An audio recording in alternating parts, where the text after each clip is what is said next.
Namaskar, hello, and a very, very good afternoon. আজকে Sunday and Sundayতে we are being joined by Dr. Shubhadeep Chakraborty from Apollo Multispeciality Hospitals. আমাদের সাথে আমাদের motivator যিনি কিন্তু আমাদেরকে constantly inspire করেন and it's a pleasure to have sir with us. সানডেতে কিন্তু উনি জয়েন করছেন and I know এই আবদারেও কিন্তু উনি রাজি হয়েছেন and it's a happy feeling. Thank you, sir, for joining in. Thank you very much. Thank you for the invite. Doctor Chakraborty কিন্তু নিজে একজন প্রচন্ড বিজি প্রফেশনাল অ্যান্ড এমন একটি কাজে উনি নিজেকে নিযুক্ত করেছেন, the department of oncology, which is definitely something যেটাতে একটু মন খারাপ, একটু ভয় সবকিছু নিয়েই কিন্তু একটা ডিপার্টমেন্টটা এবং কাজটি। স্যার, প্রথম প্রশ্ন, how do you maintain your calm, your mental happiness? কারণ মানুষের জীবন নিয়ে আপনারা you're responsible and this is such a task. So how do you maintain your mental happiness and peace? সেইটা যদি প্রথমে আগে একটু বলেন প্লিজ। First of all, আমরা যখন দেখি ওর পেশেন্ট যারা ক্যান্সার ডায়াগনোস হচ্ছে, they are not the one who are getting affected only, ওর সাথে ওনার ফ্যামিলি মেম্বার্সরাও এফেক্টেড হয়। আমরা এজ এ কেয়ার গিভার, মানে স্পেশালি আমি যখন সার্জিক্যাল অনকোলজিস্ট, যখন আমার কাছে জেনারেলি পেশেন্টরা আসে তখন আইদার তারা ডায়াগনোস হয়ে এসছে আর না আমরা হয়তো ডায়াগনোস করছি। আমার যখন ব্রেক দ্য নিউজ করা, দ্যাট ইজ ভেরি টাফ। হ্যাঁ, কিন্তু যেহেতু আমরা we have been trend and being doing this work in the Department of Surgical Oncology, even during the training, তো আমাদের একটা সিম্প্যাথি এমপ্যাথাইজ করার একটা মানে মেন্টালিটি নিয়ে আমাদের এগোতে হয়। উই শুড বি, মানে অ্যাট দ্য সেম টাইম, যদি হ্যাঁ, যেটা আপনি বললেন যে আমরা অ্যাজ এ কেয়ার গিভার, মানে অ্যাজ এ ডক্টর বা সার্জন আমরা কি করে করি, we try to have this switch off mechanism, যেখানে আমরা ট্রিটমেন্ট করছি, এমপ্যাথি দিচ্ছি, but at the same time when we are out of the hospital বা when are we are at home, we try to switch off. যদিও ওটা খুব easy বলার, ওদের ডিফেক্ট মানে আমাদের অসুবিধা হয় যখন পেশেন্ট কমপ্লিকেট হয় বা there are some issues in the post of period, বা পেশেন্টদের যা এক্সপেকটেশন আছে সেগুলো সেই এক্সপেকটেশনসের কাছাকাছি জিনিসটা পৌঁছাচ্ছে কি পৌঁছাচ্ছে না, এই একটু থাকে। কিন্তু আমরা জেনারেলি যেটা করি, উই ট্রাই টু স্পেন্ড মানে away from the hospital, more time with the family. That is the main stress buster for me. Right sir, জীবনে সুইচ অফ সুইচ অন বাটনটা খুব ইম্পর্টেন্ট, কিন্তু একটা বাটন যেটা অন রাখতেই হয় সেটা হচ্ছে মোটিভেশন। এবং আপনি আমাদের সাথে রয়েছেন ফর দিস জার্নি অ্যান্ড আপনাকে আমরা যারা ইন্সপায়ার, যারা আমরা রোগা হওয়ার প্রচেষ্টায় থাকি, অ্যাজ আ মোটিভেটর পেয়ে ভীষণ ভীষণ খুশি। এটা রথের মাস, তাই এটা হচ্ছে আমাদের theme of the batch this month. So coming back to your specialization, আমি একটু জানতে চাইবো যে obesity and oncology, is it connected? এটার রিলেশনশিপ আপনি আপনার এই এক্সপিরিয়েন্স এক্সপার্টিজে আপনি কি দেখেছেন, একটু যদি আমাদেরকে বলেন। নিশ্চয়ই, obesity is one of the causal factors, যেটা দেখা যাচ্ছে আমাদের রিসেন্টলি, যেটাকে ইন্ডিয়াকে ক্যান্সার ক্যাপিটাল বলা হয়েছে। কিন্তু আস্তে আস্তে আমরা দেখতে পাচ্ছি বিকজ অফ ওবেসিটি ক্যাপিটালও হতে চলেছে India in the near future. আর যেটা দেখা যায় জেনারেলি আমরা দেখতে পাই যখন আমাদের পেশেন্টরা দেখতে পাই যে যারা একটুখানি হেলদি বা যারা ওবেস, তাদের মধ্যে দেখা যায় প্রবণতা, ধরুন পোস্ট মেনোপজাল ব্রেস্ট ক্যান্সারের প্রবণতা বেশি, ovarian cancer, endometrial cancer, pancreatic cancer, multiple myeloma, GE junction, gastroesophageal junction carcinoma, esophageal carcinoma, এই কার্সিনোমা গুলো একটু বেশি পরিমাণে দেখা যায়। তো এটা একটা কারণ আছে, মানে ডাইরেক্ট রিলেশন, কজাল রিলেশন একদম এটা বলবো না ওবেসিটি বন্ধ করলেই বন্ধ হয়ে যাবে। কিন্তু যেটা আমরা দেখা যায় স্ট্যাটিস্টিক যদি দেখায়, যদি আমরা দেখি একটা ওবেস ইন্ডিভিজুয়ালের মধ্যে দেখা যায় the person will have 7 times more chance of developing endometrial carcinoma, almost twice the chance of developing breast cancer, most in the postmenopausal period. তারপর দেখা যায় প্যানক্রিয়াটিক ক্যান্সার প্রায় 1.5 times মোর, মানে একটা ইন্ডিভিজুয়াল যদি আমরা 40 এজে যদি ব্রেস্ট ক্যান্সার দেখছি, তার ওবিস ইন্ডিভিজুয়াল হলে সেই মধ্যে প্রবণতাটা বেশি দেখা যাচ্ছে। তো এটা একটা অনেক সাইন্টিফিক রিজনস আছে, দের আর ভেরিয়াস থিওরিজ। তার মধ্যে একটা থিওরি হচ্ছে যে আমাদের এই যখন আমরা ওবেসিটি হচ্ছে, ফ্যাট হচ্ছে, অ্যাডিপোজ টিস্যু বেশি হচ্ছে, তো সেই ক্ষেত্রে দেখা যাচ্ছে কি সবসময় একটা অক্সিডেটিভ স্ট্রেস আসছে, কেন oxygen supply at the micro level কমে যাচ্ছে। তো একটা অক্সিডেটিভ স্ট্রেস হচ্ছে, যেটা ক্যান্সারে পরিণতি হচ্ছে এক। সেকেন্ড যেটা দেখা যায়, হরমোনস, মানে আমাদের মহিলাদের মধ্যে দেখা যায়, মানে মেলদের মধ্যে দেখা যায়, যেমন অ্যাডিপোস টিস্যু বেড়ে যাচ্ছে, সেই অ্যাডিপোস টিস্যু ব্রেকডাউন করে আর্টিফিশিয়াল ইস্ট্রোজেন ফর্ম করে, সেগুলোর জন্য ব্রেস্ট ক্যান্সার, এন্ডোমেট্রিয়াল ক্যান্সার এই প্রবণতা বাড়ছে। আবার একটা দেখা যায় যে ওবেসিটির সাথে যেটা আছে এখন, যেটা দেখা যায় যে ইনসুলিন রেজিস্ট্যান্স। এখন ইনসুলিন রেজিস্ট্যান্স আর ইনসুলিন লাইক গ্রোথ ফ্যাক্টরস, এই ফ্যাক্টরস গুলো বেড়ে স্টিমুলেট করে ক্যান্সারে কনভার্ট করছে। তো সেই জন্য আমার দেখা যাচ্ছে। তার আমাদের যদি দেখি, আমরা যদি আমাদের কলকাতায় বা আমাদের যদি মেট্রো সিরিজ গুলোতে দেখি, আমরা দেখবো সেখানে ইয়াং ইন্ডিভিজুয়াল, মানে ইয়াং মহিলাদের মধ্যে ব্রেস্ট ক্যান্সারের প্রবণতা বাড়ছে। আর বেশিরভাগই দেখা যায় তারা ওভার ওভারওয়েট অ্যান্ড ওবিস। সেখানে ওবিসিটি কমাতে হলে রিস্কটা কমবে ক্যান্সার হওয়ার। Thank you doctor Chakraborty. আমার অ্যাকচুয়ালি কি হয়, কিছু শব্দ মানেই একটা মন খারাপ ব্যাপার থাকে। তো আপনি যে কাজে নিজেকে নিযুক্ত করেছেন, এবং আপনার, আমি জানি how patients depend on you and how many successful stories you have. তো একটু একটা ছোট্ট জিনিস জানতে চাইবো, বহু মানুষ সুস্থ হয়ে বাড়ি যান। হুম। আপনার এই জীবনকালে, এই এক্সপেরিয়েন্সে, এই জার্নিতে, what has been the most blessed moment, বা কারো কোনো একজন পেশেন্টের কথা, কোনো একজন পেশেন্টের ইউনো মেমোরি, যেটা আপনাকে মোটিভেট করে, that you have done it, you can do it, and you will always do it, save lives. Hmm. এটা যখন আপনি বললেন, তখন আমার একটা নয়, এরকম ৩ টে আছে। মানে আমি একটু টাইম নেব। ৩ টে ইনসিডেন্টস আছে, যেটা আমি বলতে চাই।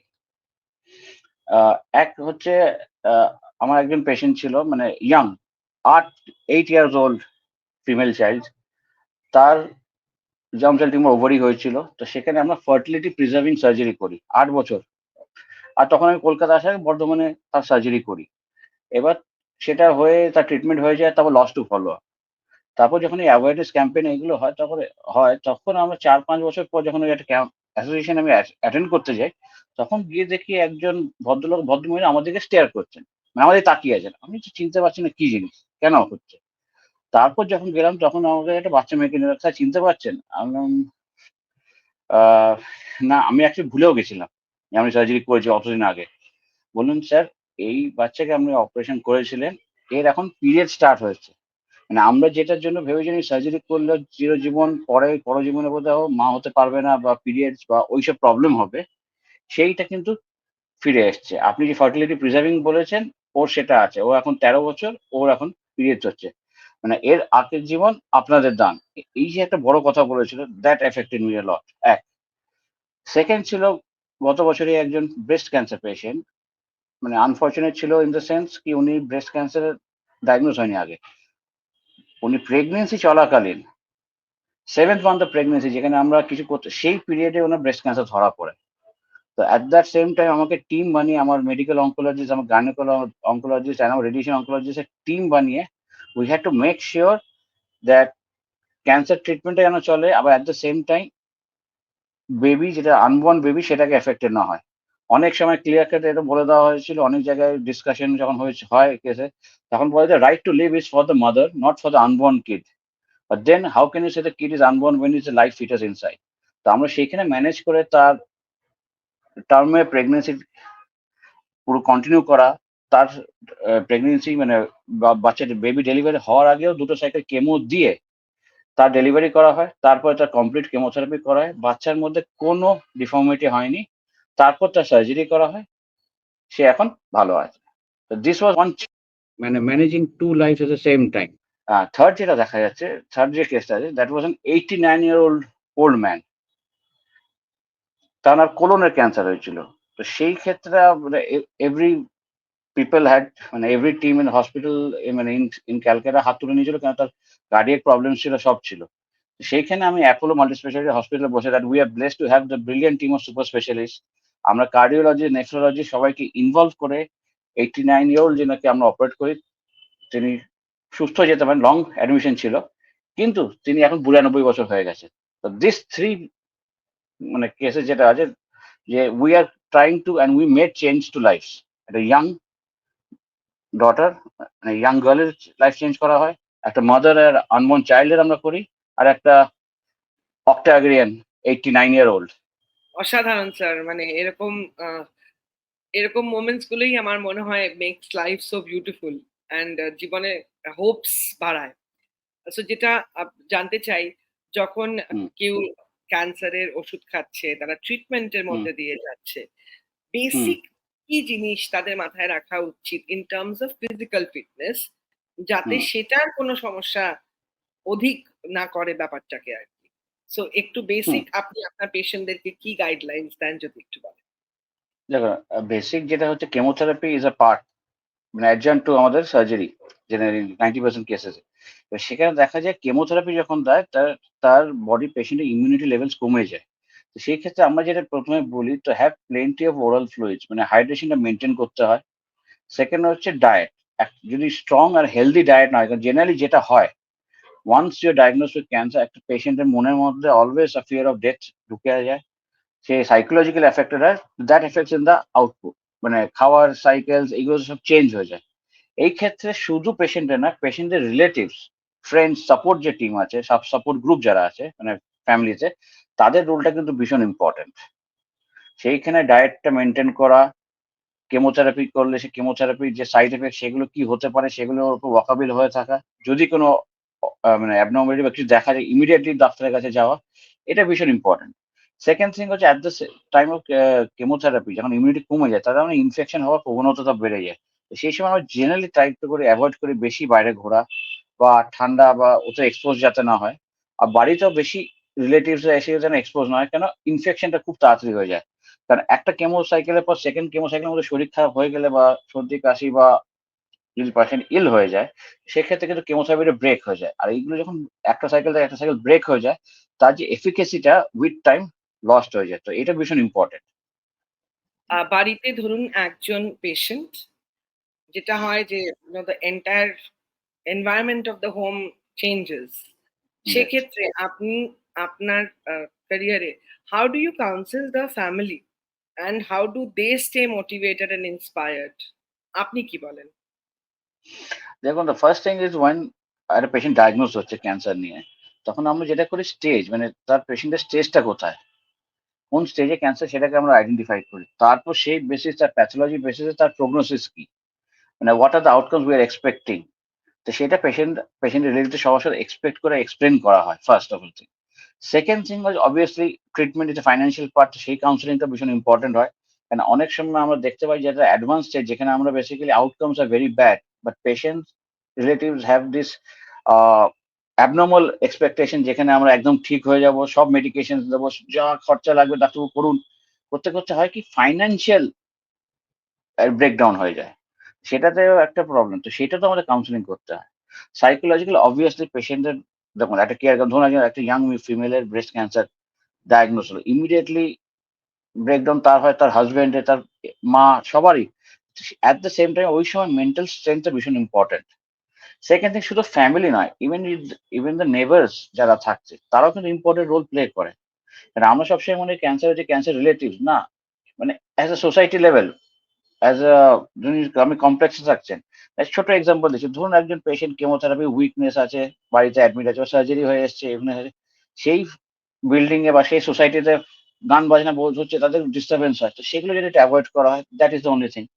আবার অনেক সময় যে আমরা দেখা যায় যে দেখো কেমোথেরাপি সাইকেল গুলো যা নিচ্ছে, বা cancer treatment is not a short period, surgery কোনো শেষ, লং টাইম ট্রিটমেন্ট, ধরুন কেমোথেরাপি হলো, রেডিয়েশন হলো, সেখানে পেশেন্টের বারবার যেতে হয়। অনেক সময় দেখা যায় কি পেশেন্টদের নিজেদের রিলেটিভ যাদের ইমিডিয়েট কেয়ার গিভার হয়তো তাদের কোনো কাজের জন্য যেতে পারছে না। এইখানে কিন্তু we can act as a care giver, যেখানে আমরা ধরুন রিলেটিভস বা ধরুন বন্ধু বান্ধব তারা শুধু অ্যাকম্পানি করে নিয়ে গেল, নিয়ে আসা। So so this are the things, the small things, যেগুলো আমরা আমাদের লেভেলে করতে পারি, হেল্প করে, মানে we can treat the cancer patient. কারণ আমাদের ওয়ার্ল্ড হেলথ ডে বলছি, মানে ওয়ার্ল্ড ক্যান্সার ডে যে গত 3 বছর ধরে যে ছিল, first year we had spend identify the problems to see which are the most common cancers all over India. Second year was to make people sensitization of the relatives as well as the surrounding friends, the surrounding neighbors is very important. A third হচ্ছে identify this and then take it up with the government so that more policies, pro people and pro health policies come into place. Generally কিছু food advice যদি আপনি দেন যাতে we can overcome this challenge and probably go in for a world which is less of cancer and less of cloud. Mhm. First of all, যেটা আমাদের main motivate first is you have to maintain a healthy lifestyle. You should not be obese. Have an active lifestyle first. Second হচ্ছে western ফুডটাকে আমরা avoid যতটা করতে পারি তত better. যেটা আমরা দেখতে পাচ্ছি শহরতলি এরিয়াতে যেটা দেখা যাচ্ছে মানে ধরুন টায়ার 2 সিরিজের কলকাতা এখানে ওয়েস্টার্ন ডায়েটের একটা ভীষণ কনজাম্পশন বেড়ে গেছে। তার জন্য যেটা মহিলাদের মধ্যে ব্রেস্ট ক্যান্সার দেখা যাচ্ছে। থার্ড হচ্ছে টোবাকো ইন এনি ফর্ম। যতই আপনাদের ফিল্ম অ্যাক্টরসরা আপনাকে দেখান যে একটা আমরা টোবাকো বা আমরা পান মশলা, গুটকা বা ওরই সারোগেট যেগুলো আছে কম্পাউন্ড গুলো খেলে আমরা লাইফে এগিয়ে যেতে পারি সেটা কিন্তু নয়। তো সেটা মেইন থিং। আমাদের অনেকের ধারণা থাকে টোবাকো যে একটা ছোট্ট মানে টোবাকো ইন এনি ফর্ম মানে স্মোকলেস মানে যে ওই প্যাকেটে পাউচে পাওয়া যায়, গুটকা পাওয়া যায়, পান মশলা পাওয়া যায়, ইজিলি অ্যাভেলেবেল। অনেকে ওইটাকে কনজিউম করে। এবার দেখা যাচ্ছে কি tobacco itself is directly responsible for 13 different types of cancer. তো সেটা অ্যাভয়েড করা উচিত। Same thing with alcohol. Alcohol is also grade 1 carcinogen. সেটাকে অ্যাভয়েড করা উচিত। তারপর আমরা যেটা দেখতে পারি খাবারে ফুডে কালারিং মেশানো হচ্ছে। সেই কালারিং গুলো ফুড গ্রেডের অনেক সময় দেখা যায় সেগুলো কোরোসিভ নেচার হয়। সেটার জন্য আমাদের ক্যান্সার পরিমাণ বেড়ে যাচ্ছে। তো this things has to be avoided. যতটা আমরা হেলদি লাইফস্টাইল মেনটেন করে ক্যান্সার হওয়ার চান্সটা কমে যাবে। জিরো কোনোদিন হবে না, কিন্তু chances of getting caught with cancer becomes very less. Right sir, আজকে অনেকদিন বাদে আপনার সাথে কথা বলার সুযোগ হলো। Any message that you would like to give to the audience যাতে we can all be healthy, happy and mentally stable to overcome every challenge, কারণ মেন্টাল হ্যাপিনেসটা তো সবচেয়ে ইম্পর্টেন্ট। নিজের মনটা যদি ঠিক রাখতে পারি তাহলে মনে হয় শরীরটাকেও ঠিক রাখা যায়। সো ইয়েস, এই ইয়েস। মাইন্ড অ্যান্ড বডির কানেকশনটা আপনি কতটা গুরুত্ব দেন এবং এটার জন্য একটা মেসেজ যদি সকলকে কাইন্ডলি দেন। একদম। ফার্স্ট অফ অল আমি শেষ করার আগে বলবো cancer is not a sentence, it's just a word. Cancer does not define you. It is your fight against cancer that defines you. এক। সেকেন্ড যেটা দেখা যাচ্ছে যে healthy lifestyle is the key. No doubt cancer is a biological bad luck, কিন্তু our chances of getting cancer reduces আমরা যদি একটা healthy lifestyle করি, আমাদের যে হ্যাবিটস গুলো আছে সেগুলোকে যদি আমরা ত্যাগ করি, লাইক স্মোকিং, অ্যালকোহলিজম, এগুলোকে যদি অ্যাভয়েড করি তাহলে কিন্তু সিগনিফিকেন্ট নাম্বারস কমে যাবে। সিমিলারলি ফিমেলস এর মধ্যে সার্ভাইকাল ক্যান্সার যেমন আমাদের ইন্ডিয়াতে এখন খুব বাড়তে শুরু করেছে, যদি আমরা মেনস্ট্রুয়াল হাইজিনকে একটা গুরুত্ব দিয়ে সেটাকে যেন আমরা নজর দিই তাহলে অনেকটা আমরা দেখতে পাবো। সেই জন্য যে ক্যান্সার ভ্যাকসিন যেগুলো আছে অন টাইম সেগুলোকে আমরা নিলে আমাদের যেমন স্পেসিফিক এখন যারা সার্ভাইকাল ক্যান্সার আছে, সার্ভাইকাল ক্যান্সার ভ্যাকসিন যদি নিই তাহলে আমরা দেখা যায় সার্ভাইকাল ক্যান্সার হওয়ার চান্সেস কমে যাচ্ছে। তো সেই যে ভ্যাকসিন যেমন হবে, হেলদি লাইফস্টাইল মেনটেন করবেন, হাইজিন রাখবো, আর try not adopting the western lifestyle, তাহলে আমাদের ক্যান্সার হওয়ার চান্সেস কমে যাবে। Mental health is very important. কেন অনেক সময় দেখা যায় মেন্টাল হেলথ হলো ডিপ্রেশনে গেল, পেশেন্ট গোজ ইন্টু বুলিমিয়া বা অবসেসিভ ফুড ইটিং, তো সেখানে ওয়েট গেইন হয়ে যাচ্ছে, তো that again sets up the cycle for cancer. তো সেই জন্য have a healthy lifestyle, say yes to life and let's us all rise above cancer. Sir একটা ছোট্ট লাস্ট প্রশ্ন করব। নিশ্চয়ই।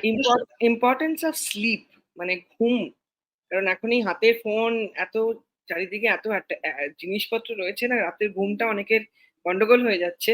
তো একটু ইম্পর্টেন্স অফ স্লিপ যদি এটা আপনার পয়েন্ট অফ ভিউটা একটু শেয়ার করেন। না, having a sound sleep is very important. মানে আমাদের নর্মাল রিদমে we have a circadian rhythm যেখানে আমরা ঘুমোই। আমাদের ঘুমটা এডুকেট হওয়া উচিত। Minimum 6 hours to 6 to 8 hours is ideal আমাদের স্লিপ হওয়া দরকার। কারণ এই সময় আমাদের বডিতে পুরো দিনে যে স্ট্রেস হয় বডি রিকভারেট, so that is very important. Second হচ্ছে যখন আমরা স্লিপটা ডিপ্রাইভড হই, তখন আমরা স্লিপ ডিপ্রাইভ যখন হচ্ছে তখন আমরা দেখি যে যখন দিনে ড্রাউজি হচ্ছি বা দিনে যখন কাজ করছি স্ট্রেস লেভেলস বেড়ে যাচ্ছে। আগেন দ্য স্ট্রেস লেভেল বাড়ছে, অক্সিডেটিভ স্ট্রেস বাড়ছে, indirectly setting up the cycle for our microenvironment develop আছে, তো setting up a ideal environment for cancer to develop. সেই জন্য we should have a healthy lifestyle that includes healthy diet, adequate sleep, adequate exercise and a good mental well-being. Thank you so very much, sir, for your most precious inputs and time. আন্তরিক ধন্যবাদ। এভাবেই আমাদের সাথে থাকবেন। And thank you. You heal sure. The world, may you heal all. And আপনি ভালো থাকবেন thank you. First. Thank you sure. Sir. Have a thank you. Great it was sun. A pleasure talking to you. Thank you, sir. My bye. pleasure, our honor. Thank you, sir. Bye-bye, sir. Thank doctor চক্রবর্তীর সাথে কথা বলতে শুরু করলে there are so many questions that come into the mind. কারোর যদি কোনো specific প্রশ্ন থাকে যেটা হয়তো আমি প্রশ্ন করিনি, please put it in the comment box. I'm sure we will get the answer and get back to you. আমাদের মোটিভেটেড এই জার্নি দেখতে দেখতে চলছে, চলবে। 2024 এ definitely we will achieve all that we set the target for. তবে যেতে যেতে আমাদের একটা ছোট্ট ভিডিও হয়েছে বিকজ আমাদের এই অনুষ্ঠানটা আমরা ধন্যবাদ জানাই অ্যাপোলো মাল্টি স্পেশালিটি হসপিটালসকে। ওনাদের অনুপ্রেরণায়, ওনাদের মোটিভেশনেই কিন্তু আজকের এই জার্নি সম্ভব এবং তার সাথে আমাদের partner Senco golden diamonds and অবশ্যই আরজি সেলুলার্স। একটা ছোট্ট video and I shall be back.